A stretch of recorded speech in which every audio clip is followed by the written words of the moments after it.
नमस्कार दोस्तों, हमारी आज की कहानी का नाम है सबक।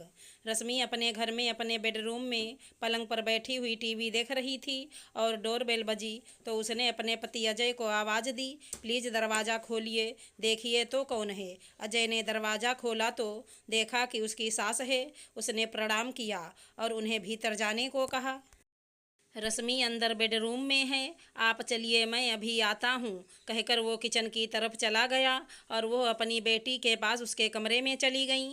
माँ आप यहाँ? हाँ बेटी, तुम्हारे घर के नज़दीक आई थी तो सोचा कि तुमसे मिलती चलूँ। क्या बात है, आज दामाद जी ऑफिस नहीं गए? सब ठीक तो है ना? हाँ माँ, सब ठीक है। आज मेरी तबीयत कुछ ठीक नहीं थी तो छुट्टी ले ली। क्यों बेटा, क्या हुआ तुम्हें? ठीक तो लग रही हो। समधन जी कहाँ हैं, उनसे भी मिल लूँ तो चलूँ। तब तक अजय पानी लेकर आया और बोला, माँ 2 दिन के लिए मामा जी से मिलने गई हैं। रश्मि को कल रात से ही सिर में दर्द हो रहा था तो सुबह दवा ला कर दी। सोचा कि दिन में कोई परेशानी नहीं हो तो मैंने आज ऑफिस से छुट्टी ले ली। अच्छा किया बेटा, समधन जी भी घर पर नहीं हैं तो कोई दिक्कत हो सकती है। बेटा ऐसा कुछ था तो मुझे बुला लेते, ऑफिस से छुट्टी क्यों ले ली? मैं आ जाती बेटा। बताओ, कुछ काम हो तो मैं कर देती हूँ, तुम दोनों बैठो, मैं अभी आप दोनों के लिए खाने को कुछ बना लाती हूँ। अरे नहीं माँ जी, आज मैंने चिली चीज़ बनाया है और लच्छे पराठे भी बना लिए हैं। अरे वाह बेटा, तुम तो कुक भी हो। मुझे नहीं पता था मेरी बेटी कितनी किस्मत वाली है जो तुम जैसा पति उसे मिला है, जो अपनी पत्नी का इतना ध्यान रखता है। हर लड़की को तुम जैसा पति मिलना चाहिए ताकि ज़रूरत पड़ने पर वो अपनी पत्नी की देखभाल कर सके। आप बैठो माँ जी, मैं खाना लेकर आता हूँ, खाकर बताइएगा कि कैसा बना है। वाह दामाद जी, आप तो बड़े छुपे रुस्तम निकले।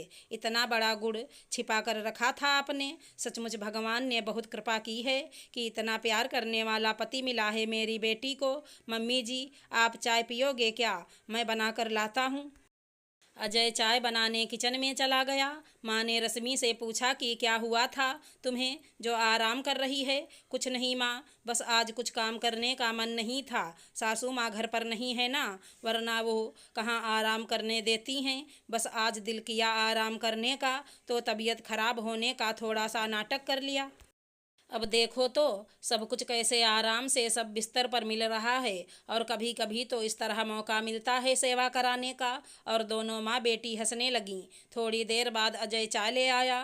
तीनों ने चाय पी और रश्मि की माँ अपने घर जाने के लिए उठी तो उसने अपने दामाद से कहा, बेटा मैं बहुत खुश हूँ, बस ऐसे ही दोनों प्यार से रहना, ऐसे ही मेरी बेटी को खुश रखना, उसका ध्यान रखना। और वो अपने घर चली गई। घर पहुँची तो देखा कि उसकी छोटी बेटी कृति का मुंह फूला हुआ है और फ़ोन लेकर बैठी है।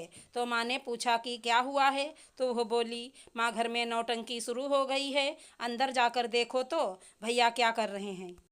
माँ ने अंदर जाकर देखा कि उनकी बहू रानी बिस्तर पर लेटी हुई थी और उनका बेटा अपनी बीबी के लिए नींबू पानी लेकर उसे पिलाने में लगा हुआ है और बहू दर्द से कराह रही थी। तो माँ ने पूछा कि क्या हुआ तो बेटे ने बताया कि रानी की तबीयत ठीक नहीं है, उसे सिर दर्द हो रहा है और वो उल्टियाँ कर रही है, उसे शायद गैस हो गई है।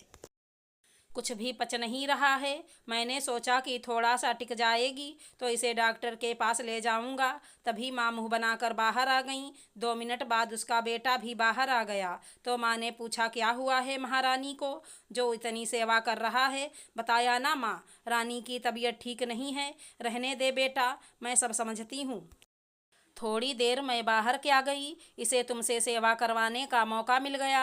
ये भी नहीं सोचा कि घर में छोटी बहन है, उसके सामने ये चोचले करते हुए शर्म नहीं आई। तुम लोगों को कोई तबीयत खराब नहीं है बहू की, ये सब नौटंकी कर रही है। इन औरतों को तू नहीं जानता, मैं अच्छे से जानती हूँ कि पति और ससुराल वालों से सेवा कराने का मौका मिलना चाहिए इनको।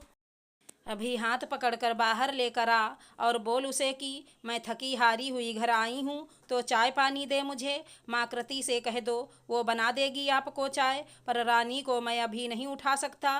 तुम नहीं उठा सकते ना सही, मैं देखती हूँ महारानी को। 2 मिनट लगेंगे, चुटिया पकड़ कर उठाऊंगी तो अभी अकल ठिकाने आ जाएगी। यह नौटंकी मेरे घर में नहीं चलेगी। जैसे ही वह सोफे से उठकर खड़ी हुई, देखा सामने अजय खड़ा हुआ था। दामाद जी, आप यहाँ कैसे? आपका फ़ोन वहीं पर रह गया था, सोचा कि आपको दिक्कत होगी तो देने चला आया। आप अपना फ़ोन पकड़िए और मैं चलता हूँ। अजय, बैठो तो सही, कितने दिन बाद आए हो? रश्मि कैसी है? माँ, आपने बताया नहीं कि आप रश्मि के घर गई थी? आप तो अपनी फ्रेंड के घर गई थी ना? बेटे ने पूछा।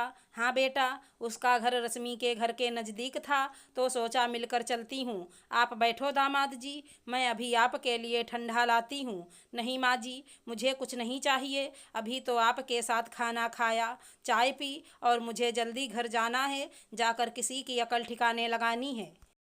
मैं समझी नहीं बेटा, किसकी बात कर रहे हैं आप? किसकी अकल ठिकाने लगाने की बात कर रहे हैं? आपकी बेटी की? मुझे नहीं पता था कि ये औरतें इतनी बड़ी नौटंकी किया करती हैं अपने पति और ससुराल वालों से सेवा कराने के लिए। नहीं बेटा, ऐसा कुछ मत करना। मेरी बेटी की तबीयत सचमुच में ठीक नहीं है, वरना वह बिस्तर पर क्यों रहती?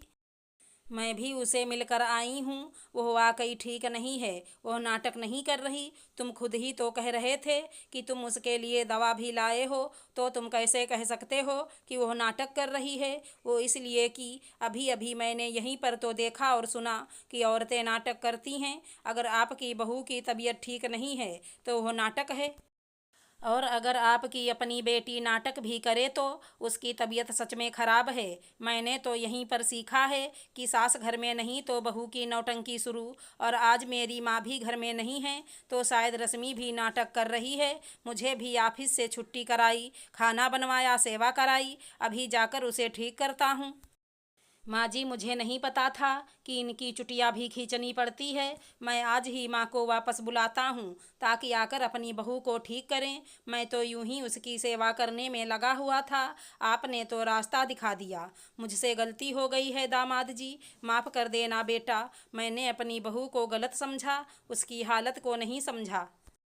पर इसकी सज़ा मेरी बेटी को मत देना। मैं अपनी बहू का पूरा ध्यान रखूंगी, पर मेरी बेटी की कोई गलती नहीं है। मुझे पता है माँ जी, लेकिन अगर पराई बेटियां नौटंकी करती हैं तो मेरे घर में भी रश्मि पराई बेटी ही है, लेकिन वह मेरी पत्नी है। उसका ध्यान मैं नहीं रखूंगा तो कौन रखेगा? इसी तरह भाभी की देखभाल भैया नहीं करेंगे तो कौन करेगा? और अभी तो कृति की भी शादी करनी है, तो इसके साथ ऐसा कुछ हुआ तो क्या बीतेगी आप पर? वो शर्मिंदा होकर बेटे की तरफ मुड़कर हाथ जोड़कर माफ़ी मांगने लगी, तो उसके बेटे और दामाद ने आगे बढ़कर माँ को अपने गले से लगा लिया। अगर हमारी कहानी पसंद आई हो तो चैनल को लाइक शेयर सब्सक्राइब करें। राधे राधे दोस्तों।